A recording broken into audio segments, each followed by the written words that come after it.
It may be just the perfect addition to the spring menu. Here to share the recipe for asparagus 3-cheese tart are In Fine Taste food bloggers Alyssa and Diana Bybee. We love when this mom and daughter duo hops over to the kitchen to hang out with us and to give us a recipe this delicious. My mouth's watering looking at that, you two. I hope you'll enjoy it. This is so much fun to be here with you, so thanks for having us.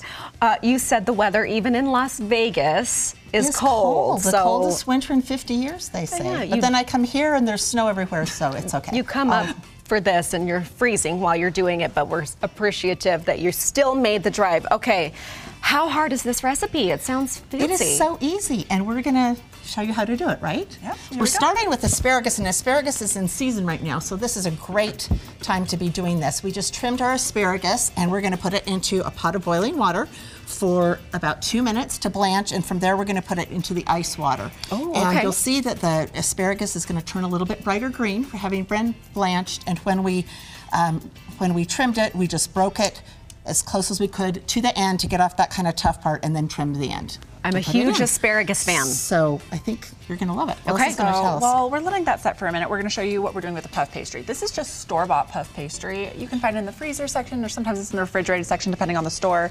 We just rolled it out a little bit, and basically what we're going to do is we're going to take a knife and we're going to score a little crust around the edge. Okay. So you get your nice rim, and we're going to take a fork and we're going to dock it, and this is going to help release the steam so that the edges puff up but the center kind of stays low.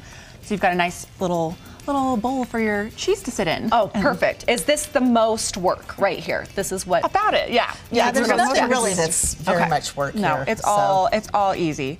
So now that we have this, we're gonna pop it. We would pop it in the oven for about 10 minutes, kind of give it a pre-bake till it looks something like that. Like this one. Magic of TV, here you go. Here you go. Okay. Baked for 10 minutes. Okay. So now we're gonna work on the cheese filling.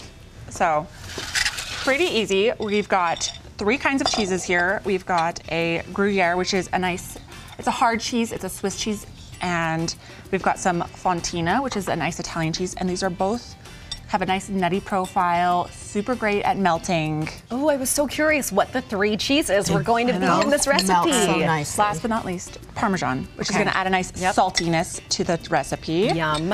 We're gonna add a little bit of pepper, a little bit of milk to kind of help it all melt together nicely. How much milk did you put in?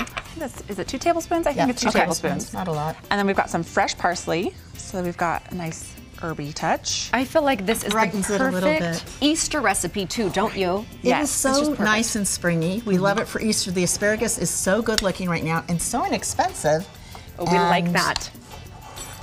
It's always better to buy things when they're in season, don't you think? I mean, asparagus is going to be so much better right now than it will be, say in December. And it just feels like spring. So, so after that's mixed, then are we filling the? We're going to fill in the pastry. Okay. Yes. We got the pastry here. Meanwhile, I just moved the asparagus to the ice water so that it stops it cooking. And if you just look at the comparison, it just gets so much brighter after it blanches than it was before. Yeah. And how long does it sit in here? Just till it gets cool. So a couple of minutes, and then we'll drain it off and put it on our tart. Okay, and Alyssa, you've got that all smoothed out here. All right, these are now nice and cool. We're gonna just dry them off, and then do you just place them? What we're gonna do quickly first is we've got a little combination here of olive oil, it's actually garlic, salt, and pepper that we're gonna stick in here, and we're gonna take our asparagus, toss it in here.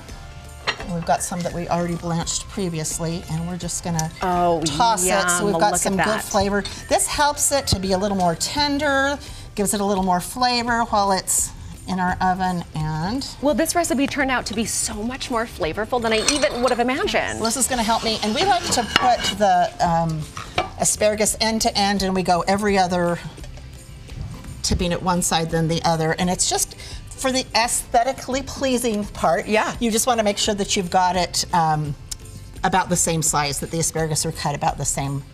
Well, look, and now you have the perfect dish to take to Easter dinner or to make throughout the spring. Okay, I have to ask. It's really fun to eat just with like super salad for dinner or for lunch. Oh, perfect. We'll serve it like that sometimes. So absolutely that's awesome. perfect. And I have to ask, would Maggie eat this? Is she a good eater? Absolutely. She is Like, I am impressed with her daily at what she will eat. We love it. There it is. That timed out perfectly. You just pop this back in the oven for about 10 minutes, 10 to 15 minutes, and there then it you would be go. done. So much easier and so than I would have delicious. thought. And then it's just beautiful when it's all baked too, which we can see over here. All right, we will put those step-by-step instructions up Thanks, online. Dina. We love when you two are here. Thanks. Thank you. I can't wait to try.